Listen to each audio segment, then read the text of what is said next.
سيد الرسل وخاتم الأنبياء وعلى آله وصحبه ومن بهديه مهتدى.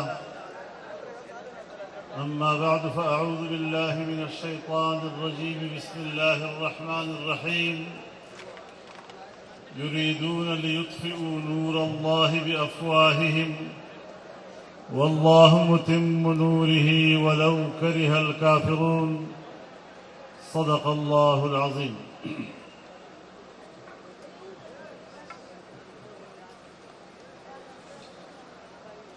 جناب صدر محترم، اس عوامی اسمبلی کے اسپیکر، محترم اراکین ایوان، میرے بزرگوں، دوستوں اور بھائیوں،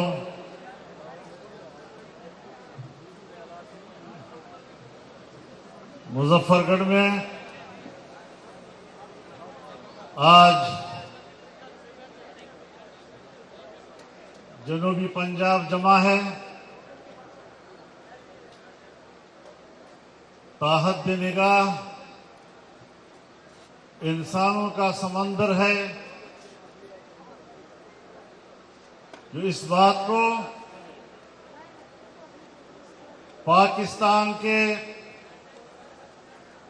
سیاہ و سفید کے مالکوں کو اور بین الاقوامی سطح کے جابروں کو یہ پیغام دینا چاہتا ہے کہ ہم نے اس بڑے اجتماع کی وساطت سے فروری 2024 کے عام انتخابات اور ان کے نتائج کو مسترد کر دیا.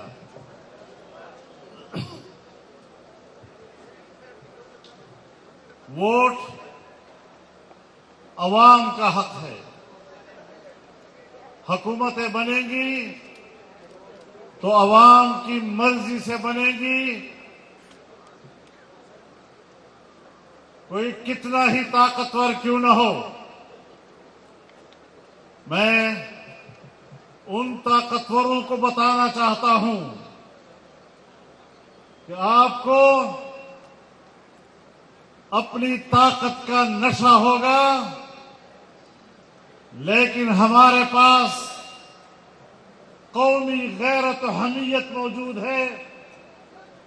ہم تمہاری طاقت کو جوتے کی نوک پر رکھتے ہیں اور علی اعلان کہتے ہیں کہ ہم دنیا میں بھی اور پاکستان میں بھی کسی طاقتور کی غلامی کو قبول کریں گے.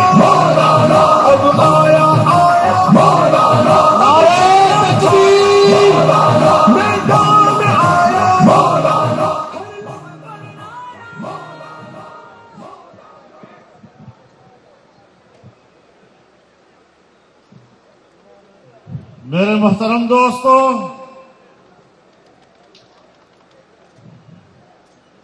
یہ نہیں ہو سکتا کہ تم عوام کے حق سے مذاق کرتے رہو، عام شہری کا مذاق اڑاتے رہو اور اپنے بڑے بڑے محلات میں ٹانگ پہ ٹانگ ڈال کر یہ کہتے رہو کہ ان کی کیا حیثیت ہے، ان کے ووٹ کی کیا حیثیت ہے. آج یہ جلسہ آپ کو بتا رہا ہے کہ ان کے ووٹ کی حیثیت کیا ہے. ان اسمبلیوں کو ہم اسٹیبلشمنٹ کی اسمبلیاں کہتے ہیں. یہ عوام کی نمائندہ نہیں اور نہ ہم ان کو عوام کا نمائندہ ادارہ تسلیم کرنے کو تیار ہے. لہذا اب ہم نے چلنا ہے، ہم نے آگے سفر کرنا ہے. ہمت ہے یا تھک گئے ہو؟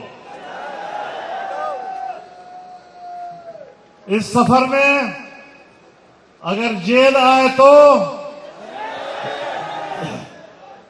اور جیل سے آگے اگر قبر کا مرحلہ آئے گا تو اس مرحلے کو بھی انتہائی خندہ پیشانی کے ساتھ قبول کریں گے.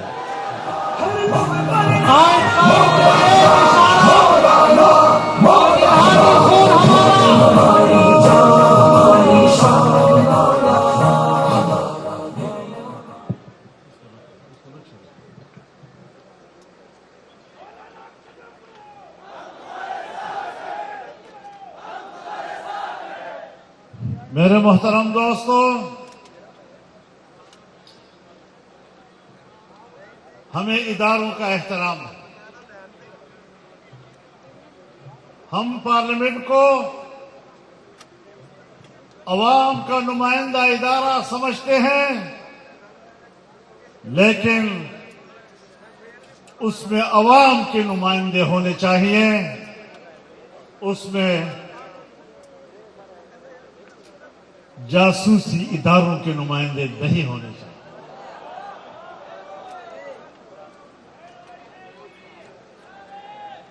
ہم فوج کا احترام کرنا چاہتے ہیں، وہ ہماری دفاعی قوت ہے، لیکن ہر فوجی نے حلف اٹھایا ہے، جب وہ فوج میں بھرتی ہوتا ہے، اس کی کمیشن ہوتی ہے، تو وہ حلف اٹھاتا ہے کہ میں سیاست میں کوئی حصہ نہیں لوں گا، میں سیاست سے لا تعلق رہوں گا. آج سیاست پر ان کا قبضہ ہے. جب آپ اپنا حلف توڑیں گے تو میں علی اعلان کہتا ہوں کہ حلف توڑنے کے بعد پھر تم فوجی نہیں رہے، پھر تمہارا احترام میرے اوپر لازم نہیں رہا. مولانا اب آیا آیا، مولانا اب چھایا چھایا، مولانا میدان میں آیا، مولانا. میرے محترم دوستو، شاید تمہیں گھمنڈ ہو کہ تمہاری پشت پر امریکہ ہے، شاید تمہیں گھمنڈ ہو کہ عالمی قوت کو اپنے کٹ پتلی چاہیے، اور ہم نے کٹ پتلی حکومت بنا لی ہے. میں واضح کر دینا چاہتا ہوں کہ جن پر تمہیں گھمنڈ ہے، پرسوں افغانستان سے دم دبا کر بھاگا ہے. اگر افغان قوم ان کو بھگا سکتی ہے اپنی سرزمین سے، تو پاکستانی قوم بھی ان کو اپنی سرزمین سے بھگا سکتی ہے.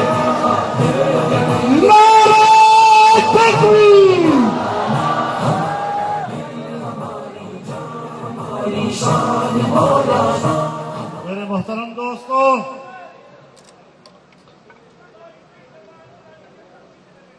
اس ملک کو بنانے میں آپ کا کوئی کردار نہیں. ہاں، اس ملک کو توڑنے میں تمہارا کردار ہو سکتا ہے. تاریخ کو ٹھیک کرانا چاہتا ہوں.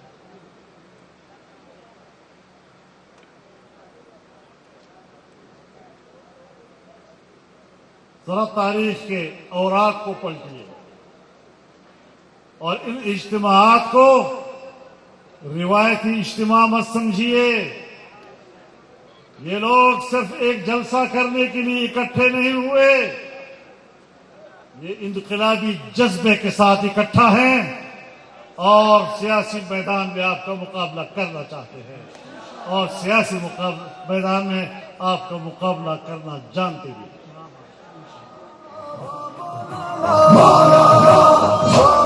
حالات کو وہاں تک مت لے جاؤ کہ جہاں تم بھی واپس نہ آ سکو اور ہم بھی واپس نہ آ سکیں. یہ ملک ہمارا ہے، یہ ملک ووٹ کا ملک ہے، یہ ملک بوٹ کا ملک نہیں ہے.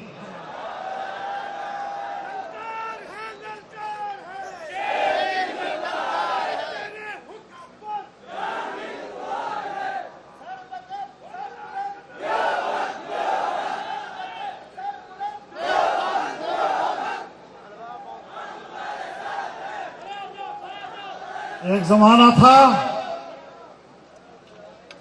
جنرل مشرف پاکستان کے ڈکٹیٹر تھے.